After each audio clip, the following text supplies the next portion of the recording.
Queer lit, no chill. Some crumbs of academia, mostly chaos. If queer lit is your love language, we're fluent. Heads up, babes, we're not here to tease. We spill everything. Listener discretion is strongly encouraged, but honestly, you knew that. Welcome to Cliterature the Podcast.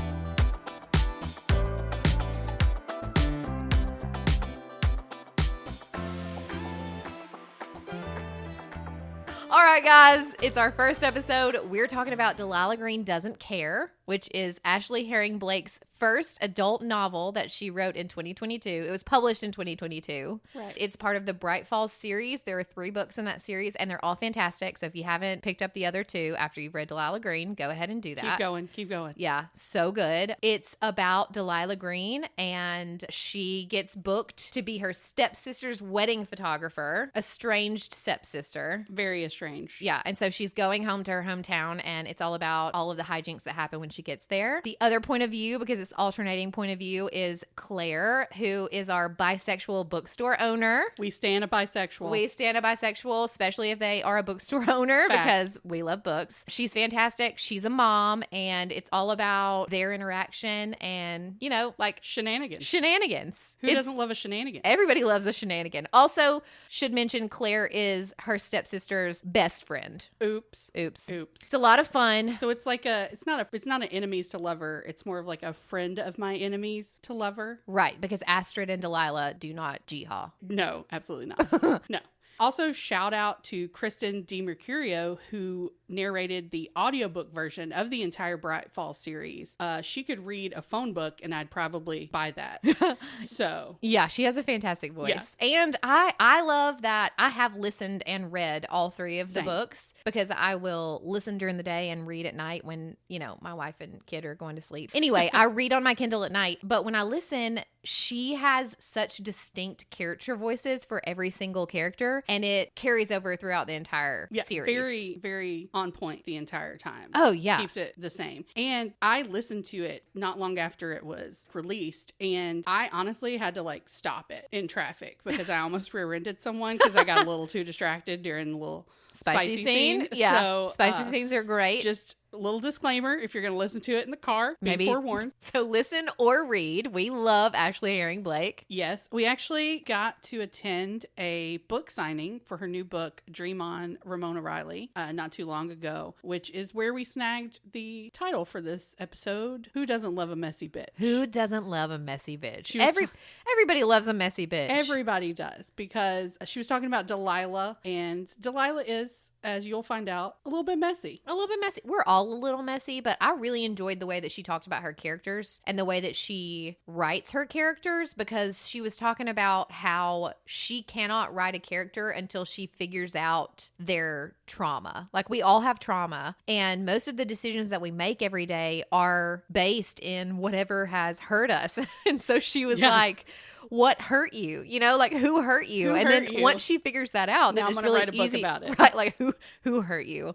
But like, once she figures out their trauma and like where their decision making is, like, I don't know, like where it stems from, then it's really easy to write that character. And I feel like that's really relevant. And not just write that character, but a very well-rounded, fleshed out, believable, like you could know this person. Absolutely. Character. Yeah, because we do make decisions based on some like things that have hurt us in the past, or like that's how we learn. So I was like, oh, I'm not going to do that again. Or, you know, like you get in a cycle and it's like you can't get out. But I think the books that I like the most are the characters that I end up wanting to be friends with before the end of the book. And I really wanted to be in this friend group. Yeah. By the end of it. And now we know that there's only 3 books. It's tied up. You know, it's done. I still want to know what's going on. Yeah. Like, I still think about now? Like where are Delilah and Claire? Where's Iris? Where's Astrid? You know, you get snippets because you get the next 2 books. Astrid. Yeah. Speaking of Astrid. Yeah. In the very beginning, we get to see Delilah, you know, waking up in this like random apartment because she's getting a phone call from her sister, who she spells ASS-TRID. Who she also describes as like an American Kate Blanchett, except more stick up your ass and less queen of bisexuals, which... I mean, Yeah, that tracks. Yeah, it tracked. Definitely tracks. And I love Cate Blanchett. So, I mean, that kind of goes to show why I do think that I love Astrid a little bit more than the others. I love Iris, but Astrid might be... Astrid's your girl. She's my girl. She's your girl. She is my girl. I can't help it. You know, sometimes you just... Yeah. Yeah. I guess we'll have to talk about We'll that get when to we that. talk about We'll get to Astrid's that, book. But yeah. Yeah. But yeah, so we see her in this friggin', dark apartment. Her phone's going off. She doesn't want to answer it because it's her estranged stepsister and she only ever, argues with her or whatever. She avoids her. She's also waking up in a bed with someone she is struggling to remember their name. Yes. Lena, Lilith, Lena. Any L London. name. Yeah, she calls her every single L name except... Spoiler alert, it's Lorelai, but she never gets there. Never gets there, but I loved it. It sets us up to know that Delilah is detached emotionally. She loves anonymous hookups. Yeah. The hookup culture is huge, but also she's living in New York City. And so it makes me think about like hookup culture and like anonymous sex in New York City would be so different than it would be where we live because we live in like small town. Well, not small town, but like small town Alabama. Relative to New York, it's like tiny. Yeah. Pipsqueak. And we can't have, like, I feel like the webs we be a weaving here sometimes. I mean, like, either your friends know them, or they dated them, or they slept with them, or, you work with them, or you run into them at Trader Joe's. You have the same dentist. Yeah. I mean, it's so small. There's no way. I mean, maybe there is. And if there is, and you're from our town, and congratulations. Congratulations. Like, hit us won up with the some comments. Hookup lottery. Because I don't know how you're doing it. But it just blows my mind. And I mean, I love it. I love it for New York. And that's one of the reasons that I love New York City. Not hookup culture, but just the being able to be anonymous. Yeah. And nobody knows who you are. And nobody cares what you're doing. Like, nobody cares. But like, you'll never see these people again. Yeah. So if we're running around like fun. Trying to have anonymous sex where we are, like, we're going to be added to prayer lists. Like, preachers are going to be preaching about us, Listen, at least this is better than where I grew up, where you had to double check they weren't your cousin. Okay. Oh my God. You're welcome. Okay. Yeah. It's better than that. It's better than that. So we've established the hookup situation to begin with. She does end up going to Bright Falls, or back to Bright Falls. Yeah. To do this wedding. Not because she wants to, but because she needs to get that money. You know what I mean? Girl got to make that paper, boo-boo. Yeah, we respect it. She's got to make rent. Yeah. And, I guess like a small piece of her is like, I should probably be there for Astrid's wedding. But she will never admit that, though. At least not and now. Astrid did use her dead dad as like a bargaining chip because she was like, I mean, Mom said that Dad would really want you to be there. And so Delilah. That was something that surprised me, but also didn't, was the fact that they both shared similar trauma in that they had both lost a parent. Yeah. And instead of bonding over that, it almost pushed them apart. They were very different, and teenagers. Different and young and like coping in different ways. Just it's rough. It's rough. Yeah. So she gets back to Bright Falls. She goes to the local tavern. The only tavern.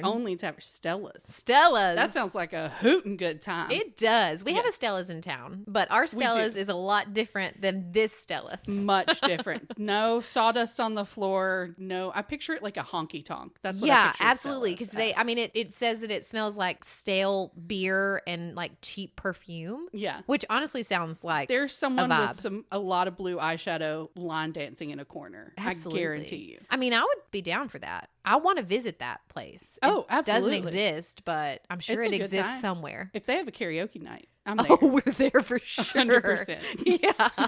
Nothing gets me there like karaoke with 90s country songs. What's your go-to karaoke song? It's not 90s country. It's actually Yeah by Usher, but of course it is. After that, it's any 90s country song. Absolutely. Because, I mean, as it should be, especially in a place like that. Yeah. Right. Of course. Right. Okay. I don't think they would know what to do if I broke out the Usher at Stella's. But no. Yeah. You'd get a lot of weird looks. The funniest thing at Stella's, though, is that Claire gets dared to go hit on someone in the bar. Because it's been a while, and her BFF Iris, who I love, is pushy. Iris the instigator. Oh my God. She's so boisterous and funny and like mouthy, which I identify with. I mean, honestly. Yeah. But her being like, we've got to get you laid. So standing up and announcing it to the bar. Absolutely. Claire needs to get laid. Who's a taker? We need a taker for, and I mean, obviously Claire is a smoke show. You know, but she knows everybody. She's like, well, she's a kindergarten teacher at the high, you know, and like she's because when it's the a small kindergarten town. teacher's giving you eyes, though. I mean, she sounded pretty cute, but in walks Delilah Green. Oh man, in her tight jeans. But Claire doesn't know it's Delilah. She doesn't, because it's been 5 years. Delilah has grown up. It may have been longer. They didn't specify, but I feel like it could have been longer since Claire had seen her. Right. It's been 5 years since Delilah's been in town. Yeah. So we don't know if Claire saw her 5 years ago, but still, she's like mousy, tatted up. High school, artsy Delilah is crazy big nowhere hair. to be seen. Right. And tatted up, smoke show Delilah walks into Stella's. Yeah. And Claire. She's like, that one. That one. That one's it. I'm going to go hit on her. And Iris is like, heck yeah, I saw her too. Go for it, girl. Go for it. And Delilah knows who she is. Yeah, Delilah knows who Claire is. And plays a little game with her that was quite entertaining. It was super cute. I really enjoyed it.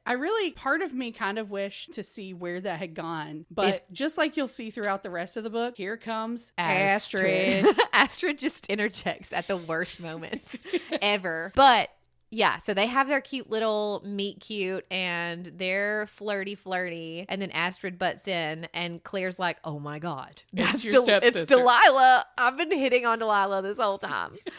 And Delilah's just smiling because she knew it the whole time and like loved seeing her Claire, you know, squirm. But yeah, so they know who everybody is and they're Delilah's cover's blown. Yeah, Delilah's cover's blown and she's like, okay, yeah, I'm the photographer. She gives, you know, Astrid a really hard time about, you know, showing up for all the events. But this is where Claire, you know, she's already gotten a little taste of it. Yeah, butterflies in her stomach. So also though, we have to give Claire props. She gave as good as she got in that little situation. So, yeah, girl can flirt. She can flirt, like looking through her eyelashes, you know. She also flirted while basically threatening to help Delilah join a cult, which if you can flirt with a cult, more power to you. I mean, if anybody starts talking about a cult, I'm immediately going to be drawn in.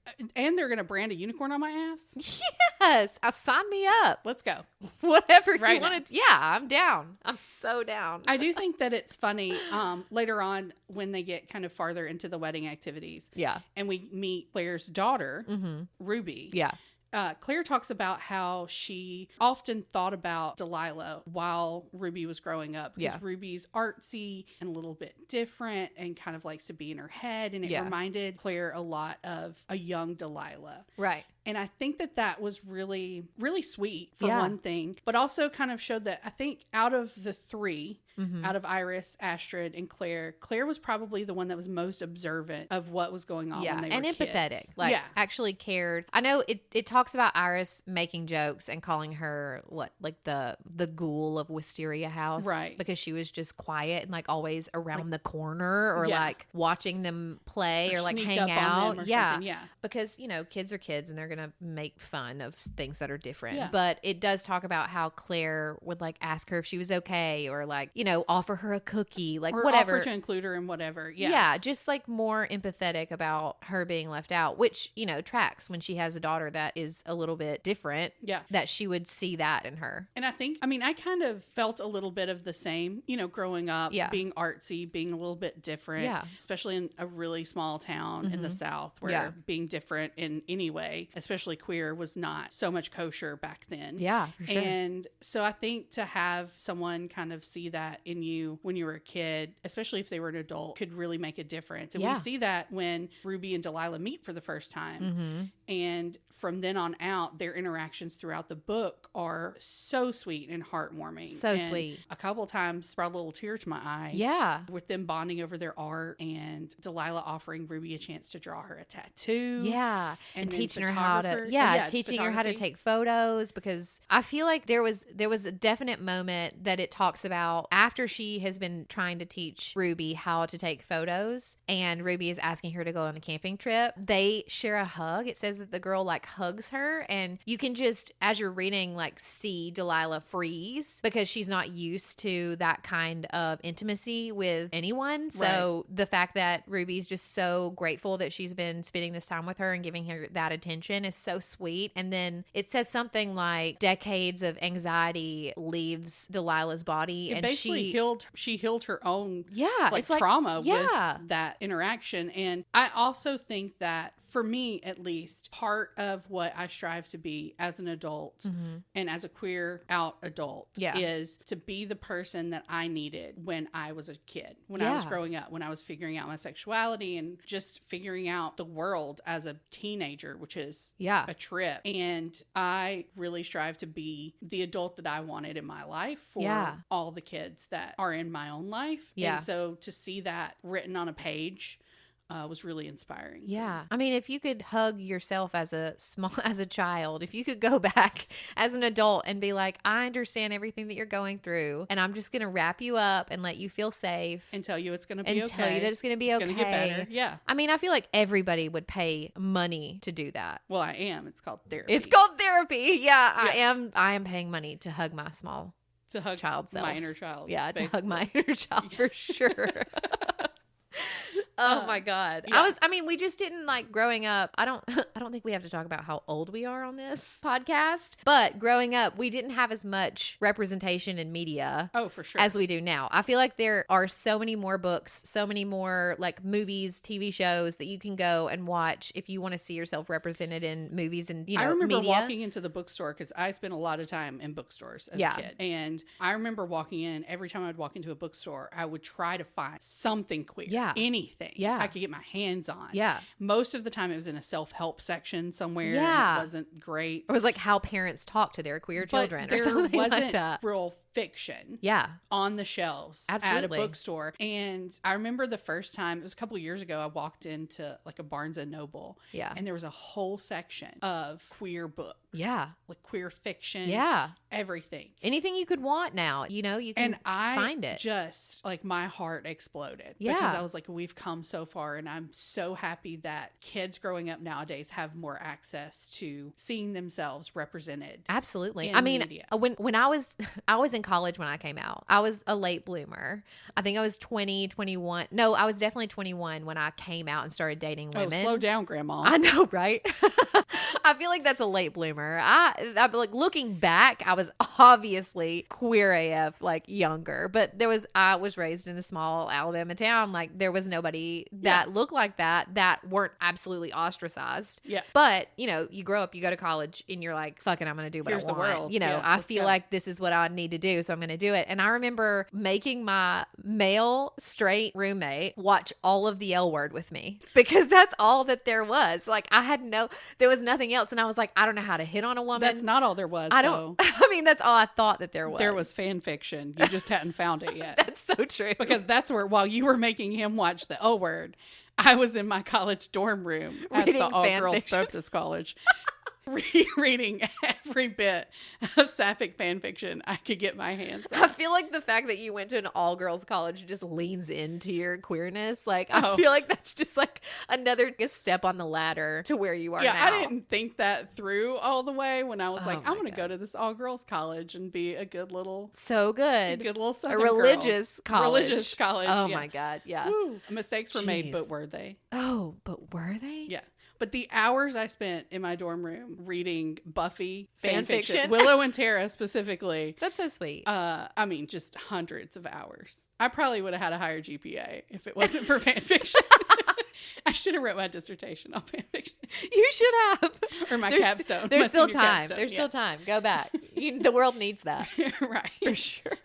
So, we digress. But it was sweet watching them and watching Delilah kind of heal part of herself. Yeah. And I think it was really sweet hearing Claire's point of view of observing this and having all this worry about her daughter growing up and fitting in and trying to be a mom for a daughter she didn't 100% identify with or understand. And now there is an adult in her life who can do that. And I think the relief that she felt around that. And shout out to Josh, Ruby's dad, and Claire's ex. He handled all of that like a champ. He is a screw up, but the most lovable one. Yeah. Possible. And they were I think they were in high school. They were in high school when Claire got pregnant, and they just got married because that's what you do. They were doing their best, but I think as where they are in this book, they're in a really good spot, and he is super supportive And all you can do is keep trying. And I feel like all he did was just continue to keep trying. Like, you get overwhelmed, you run away, whether it's physically or mentally. Or he literally ran left. away multiple times, but he kept coming back and he kept trying, and he's a really good dad. And I feel like he does need the benefit of the doubt because he was a sweetheart. On the polar opposite side of that,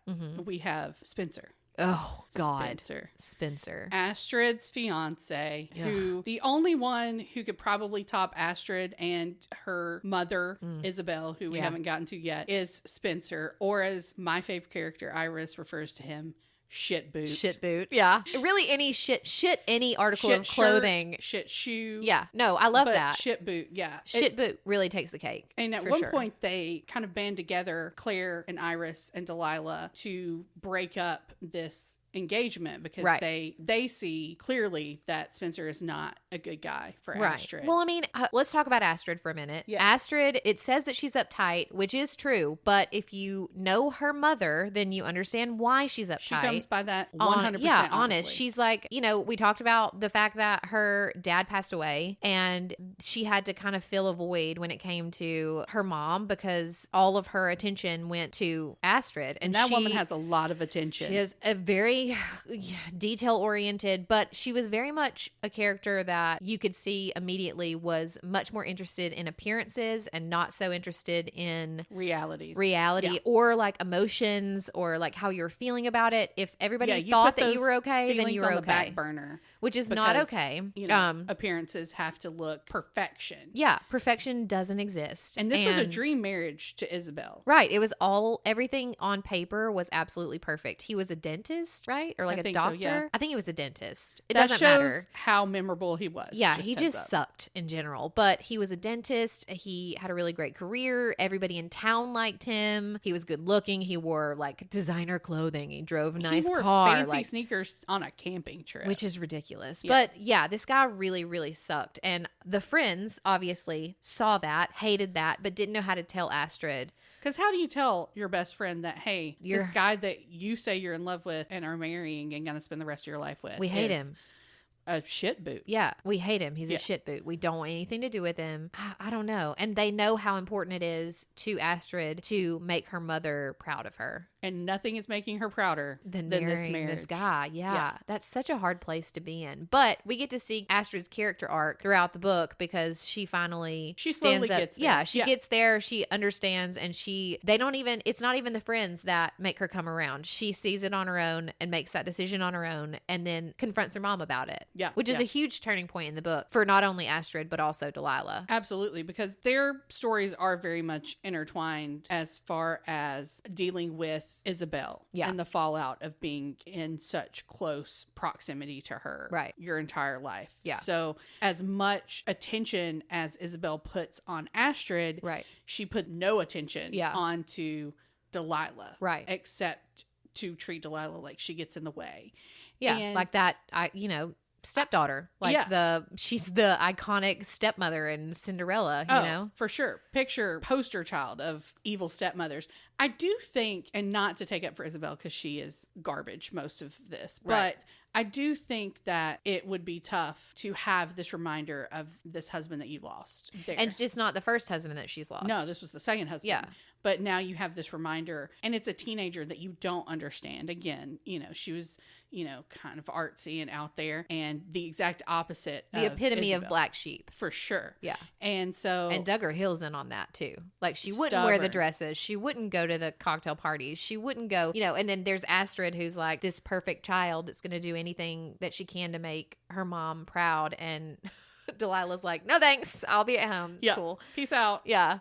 Y'all have fun with that. Yeah. But yeah, I think it would have been tough for Isabel, but she definitely made some choices that were not great when it came to the mothering side of things, and did not take the calling off of this marriage well at all. No. I do like Ashley Herring Blake, if you're listening, I do think that there is room for a revisit for the mom. Okay. Like can we get her redemption arc? Get her laid or like something. That could have helped a lot. I didn't think of that. But yeah. I feel like she's uptight because she is uptight. You know what I mean? Like, come on. Like, she needs a little bit of something. And we only get the negative side of her. And like you said, you were talking to all of us about how you write your characters. You know what her trauma is. And so I know let's you hear know. a little bit about Can we get like a novella that's just the Isabella novella? Yeah, Isabel Parker Green. We need to know. We need to know. We need to know about it. Okay. I feel like it would tie up a lot of loose ends in my mind. I wasn't surprised with the way that everything went down with Astrid and her mom and Delilah and calling the wedding off. No. It didn't shock me that Astrid lashed out at Delilah. Right. Because she was feeling pretty shitty about her situation. Yeah.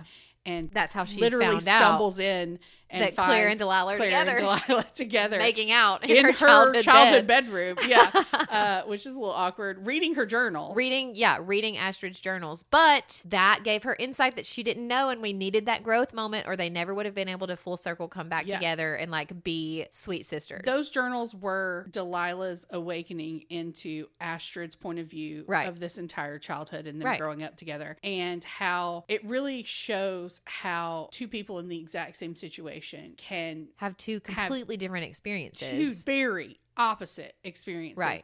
And really misunderstand each other, and how communication could have hopefully fixed or probably fixed. Right, because Delilah was like, she never includes me. She doesn't want me around. She hates me. Her friends Astrid hate me. was like, I just asked her to come watch TV with me, and she says just no. ignored She me keeps and shutting grunted. me out, and you know, like you can only ask someone so many times before you get tired of being rejected. Yeah, and you just move on. And then maybe it does look like you're leaving them out, but you've been told no so many times, you know. And they were both dealing with losing their parents in different ways. Yeah, and you know, no fault on either side, but I feel like their childhood could have been so much easier if they'd just been able to talk about it. Yeah, I think they both were very lonely and in very sad and stressful situations. Yeah, very isolated. And could have leaned on each other, but kind of did the opposite. Yeah. But at least as adults, they came around, and it had to happen while Astrid walked in on her making out with her best friend. Ugh. You know, wait, we got to back up and we talk about Claire, Can we talk about, like, we have to talk about Claire. We have to talk about the spice. Like, we have to. Girl. So good, right? Well, we can't start talking about the spice without talking about Claire's vibrator. Oh, yeah. So at one point during the wedding that got called off festivities, they take a girls' trip to a spa as like, I guess, their bachelorette party. Right, yeah. And this was actually one of my favorite tropes of the entire book. So Astrid forgets to book Delilah a room. Right. Accidentally. Yeah. Quote, quote. Air quotes. Yeah. I mean, it had to be stressful. I don't think she was spiteful. I don't think she was being spiteful. She legitimately didn't think that Delilah was going to show up. Which, given Delilah's track record, fair. So Claire valiantly offers her room. She's like, I volunteer as tribute. Oh, so fast. Oh my God. It's your weekend, Astrid. You cannot share a room with Delilah this weekend. I will fall on the sword. Delilah can sleep in my room with one bed. Yeah. I think throughout literature, one bed trope is my favorite. Yeah. And I was thinking a lot about it, specifically in reference to queer and sapphic books, and this one in general. Yeah. And I was like, why is that my favorite out of everything? Why do I love a one bed trope so much? And I think it's because it makes me feel slightly nostalgic for the gay panic you feel as a child. Yeah. Having a sleepover at your best friend's house, or a sleepover in general. Like, I can vividly remember sleeping over at a friend's house and us sharing her bed. Yeah. And it's completely childlike and platonic. Innocent and platonic, but not knowing why I was laying there on the verge of an anxiety attack, not sleeping one bit. Oh my God, her arm touched my arm. She is over there snoring like a freight train. And I'm just like hyper aware of every movement, every breath, of cricket outside, like everything. Yeah. And not knowing why really until later on. And I think that that's kind of why, because in this situation, they have that same tension, that same anxiety, but they know why. And for sure. Eventually start giving into it, which is fantastic. Because Delilah is so like cheeky about everything. Like, oh, do we wear underwear under our robes to go to our massages? Like, knowing that Claire's outside, like, oh my God, is she taking off her underwear? Is she going to be naked under that robe? And the thing that Claire failed to remember when volunteering so quickly to share a room with Delilah was her little friend that she packed. Her little friend that she packed. Yeah, Delilah, her hair was crazy. crazy. And she was like, oh no, I didn't bring a hair tie. And Claire was like, go get one out of my bag. And about the time Delilah opens the suitcase, Claire remembers that she packed her California Dreaming Malibu Minx hot pink vibrator. I mean, it sounds like a Barbie car. That's exactly what I thought. Like, it sounds, but also, like, I'm intrigued. Do they really exist? I don't know. Let's find out. I mean, anything with the word minx in the title. Sure. Okay. Delilah finds it. My whole thing, though, she picks it up. Like, if you find... You have a problem with this. I have an issue with the fact that Delilah grabs it and just assumes, like, okay, assume that everything is clean and washed, which is great. But, like, even so... I would hope it would be if you're throwing it in there with, like, who knows? Your pajamas. She said it was a last-minute thought. She could have just grabbed it out of before okay. she threw it in the dishwasher. I don't know. I'm not saying that it's gross. I'm just saying... It is a choice to pick someone else's vibrator up. Yeah, yes. I'm not gonna go through another woman's purse. I'm not gonna read anybody's text messages. I'm not gonna pick up another woman's browsing histories vibrator especially if they're not even like my close friend. She did say she had the same one, so that's true. I mean, good for her. And the fact in that moment, I could have died of just embarrassment for Claire. So I understand if that had happened to me in real life, that would have been my last moment. I would have just perished on the spot, never to have breathed again. I don't think I would have been embarrassed that I had one in there. I would have just been like, why are you touching it? You know? Can you please set that down and back away slowly? Can you please not touch? Like, okay, funny. And that's a testament to how different we are. Yeah, like, haha, yeah, I have a vibrator in there. But don't pick it up. Yeah. Like, I mean, maybe that was like a wink to the fact that they were about to get a little bit closer. Yeah, she wasn't afraid to pick up her vibrator because she was already thinking about getting a little closer to, that area, whatever. But still, don't pick up my vibrator. If you ever find it. Noted. So, vibrator incident, be damned. They do get it on. Not then. No, they don't. Astrid's got to get one more interruption. Well, Jesus Christ. Yeah. I mean, they do have like a really hot makeout session. Really hot. And it gets really close. Like, as she's touching the top of her, like, panty line, Astrid knocks on the door and is like, oh, Delilah, we found you a bedroom. And Delilah's like, thanks so much. Womp womp. Yeah. Ugh.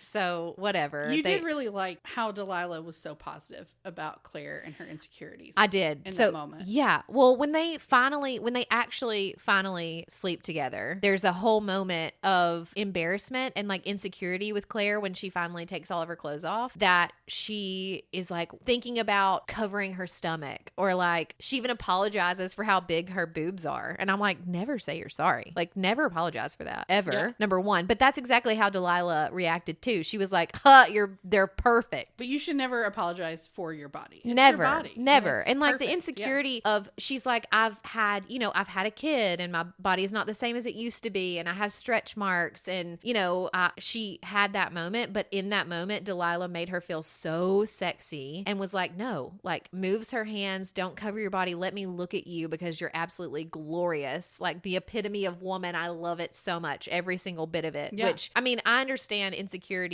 after having a baby because I have a kid. So I understand that feeling of being like, wow, my body is not the same as it used to be. And I'm having to accept that and like celebrate it versus like wishing that I had what I used to have. Well, I think in general, most people, women especially, have, insecurities about their body from as long as they can remember. Yeah. But it doesn't get any better as you get older and your body changes. Of course not. Yeah. And then you have, add having a child on top of that with extra changes. And so I think it was very, empowering for me to read that scene where Delilah was so positive. And just as an observer reading a book, it wasn't even anything happening in real life, but it was empowering and kind of, uplifting for me to read that and be like, yeah, my body's okay. Yeah. The way it is. Absolutely. And, like, don't hide it. Yeah. And so I would love to see more of that, more positivity around. And it was even like, it was really short too. Like, but the fact that it was so small and it made such an impact on me it just goes to show it was that very nonchalant. Yeah. And it was just like the words on the page, but it really was one of the like stronger messages that I took out of this. Yeah. Book. And it was an inner thought in Claire's mind. Like she didn't even say anything about her stomach. She did mention like, oh, my boobs are too big or like, whatever. But when it was just her point of view, that chapter, and she was covering her stomach because she was worried. Like, because it even talked about her having on like cotton underwear and like the fact that she's like getting into bed with somebody after so long and like,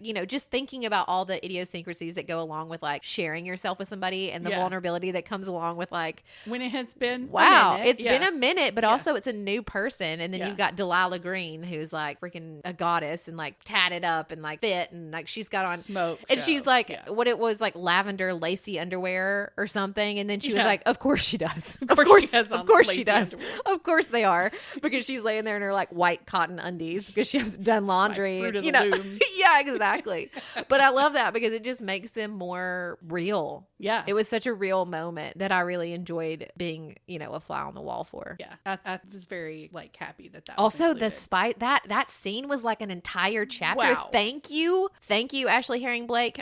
It was marvelous. Chapter 19, if anybody's looking. But God, like that payoff, we didn't get it when we were at the spa. We had to work. We had to wait. Did. We had to work. There were lots of like ups and downs. It was a roller coaster to get there. But 10 out of 10 would do it again. Payoff was there. 100%. So good. Was not good. sad about that. No, it was wonderful. So we go through all the spice. We go through the marriage breaking up. Yeah. Tell the truth, honestly. Okay. At the end, at the show, the art show, Delilah's big art show. Yeah. Did you think it was going to be Claire standing there? No, absolutely not. I had like, no. Nobody did. Nobody did. I had it completely figured out in my mind. I was like, okay, they break up. She's going to show up at the art show. Tell her that she loves her. See the picture of herself. See the photo that she took. And Delilah's self-portrait. Yeah, of course. I even like pictured the dress she was going to wear and like, her glasses and her hair's up. And so cute. Yeah, no, I did not put my money on Astrid showing up. No, Astrid showing up at the art show, not on my bingo card. Not at all. One bit. But it worked so well. It did, because I didn't realize until that point that I needed their resolution as bad as I needed Claire and Delilah to get together. Right, because if you think about it, if Astrid and Delilah weren't able to work out their differences, then she would never be able to be with Astrid's best friend Claire. Like there would always be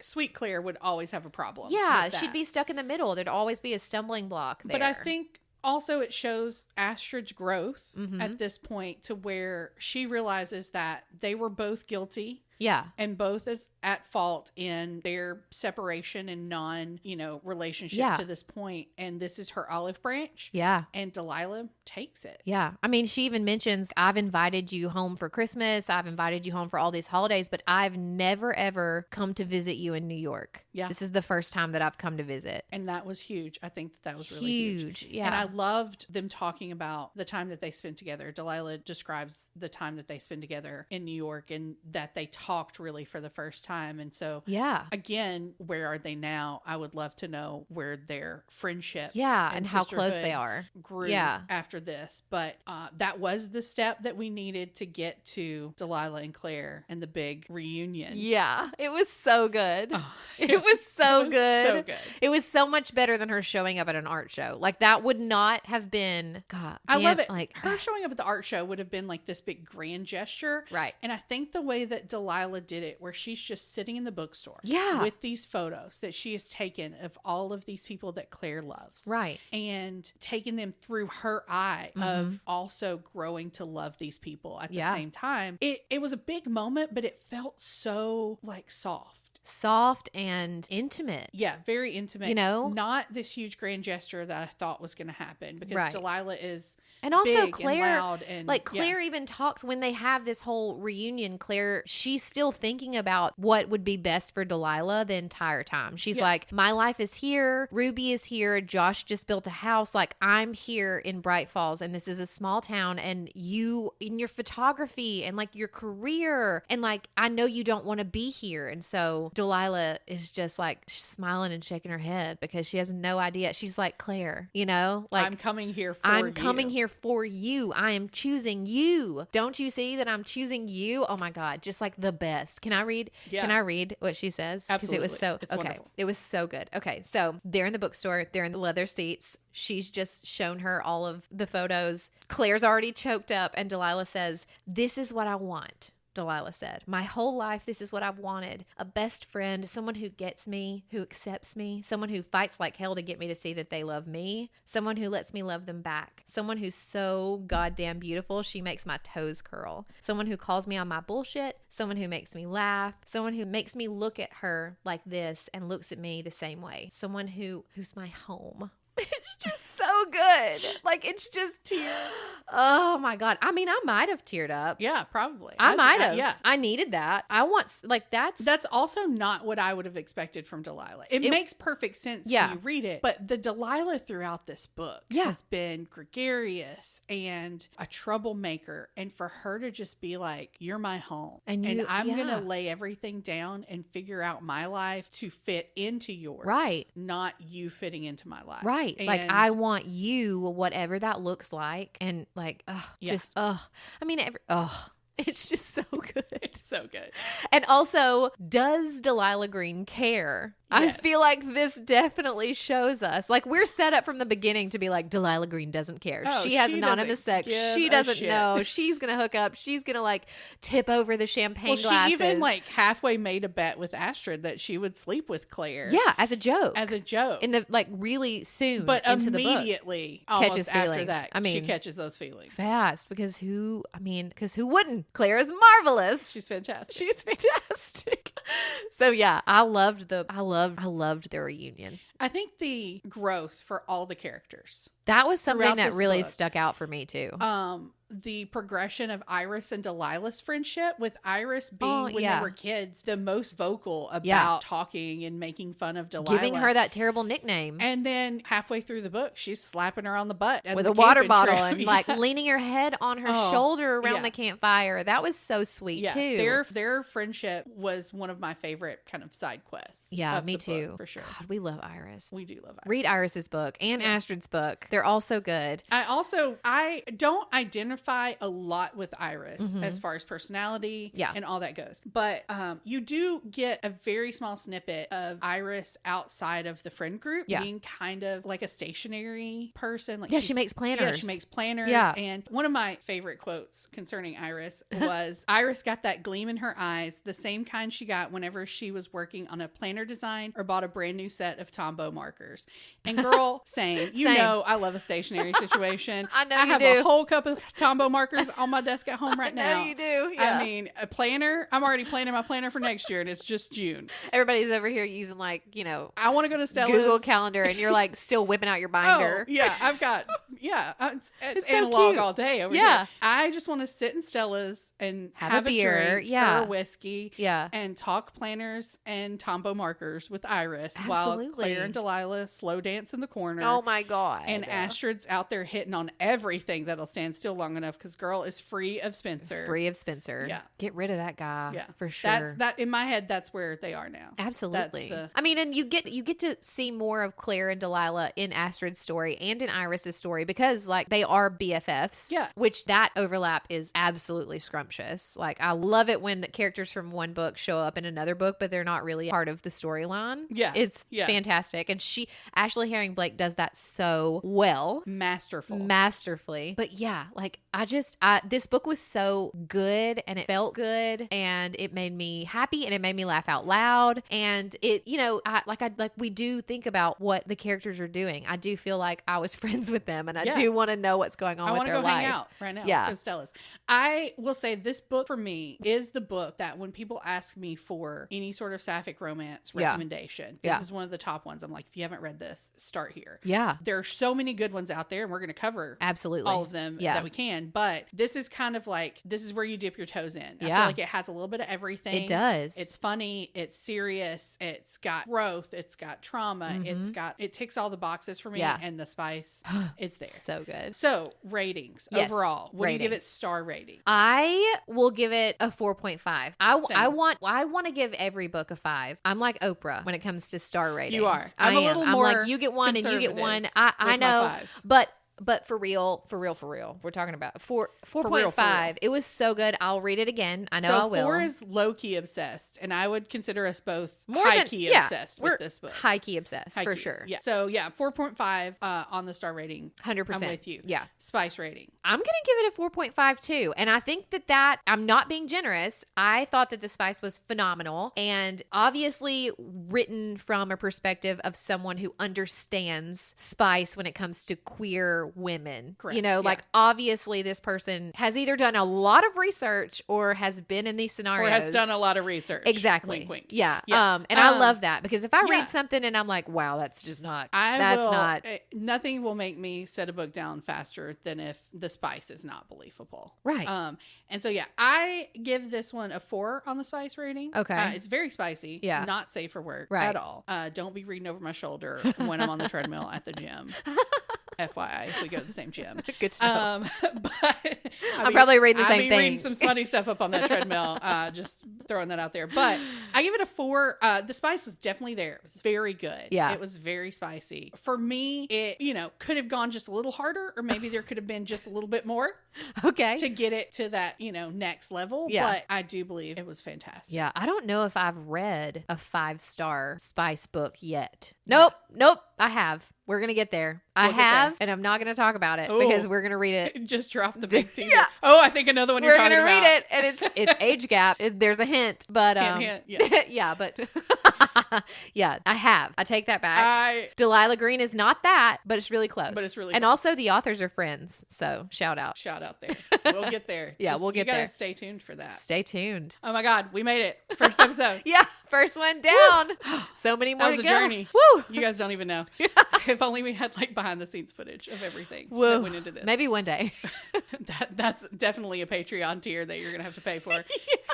Hashtag Patreon's coming soon. Patreon is coming soon. Yeah. Thanks everybody, seriously, for listening and for coming on this journey with us and supporting us. Especially a huge shout out to all of our friends, our family, our wives for who putting have up been for so us. patient. We're actively and supportive. sitting in my wife's office using a lot of her music equipment equipment to do this. Yeah. Yeah. So yes, thanks everybody. If you're listening right now, you don't know how much your support means to us. And make sure you come back September 1st. Woo! Episode 2. This is how you lose the time war. Ugh, It's going to hit you right in the feels. I mean, dagger to the heart. It's like poetry. And it's unlike any book I've ever read. So you're going to have to come back to learn more about that. But in the meantime, go hit us up on socials at CliteraturPod on Instagram. Yep. Same thing on TikTok. Yep. And cliteraturepod.com is the our website. website. Yeah. 'Cause we have a website. We have a website. We're legit, guys. Dude, those photos. Go on there. Oh, yeah. Thanks to Amy for taking our photos. Yes. Amy. Oh, was so fantastic. sweet. So hit us up. Also, like we said, Patreon dropping soon. Lots of special things there that you can be a part of. Yeah. So thanks so much, and we'll see you next time. We'll see you next time.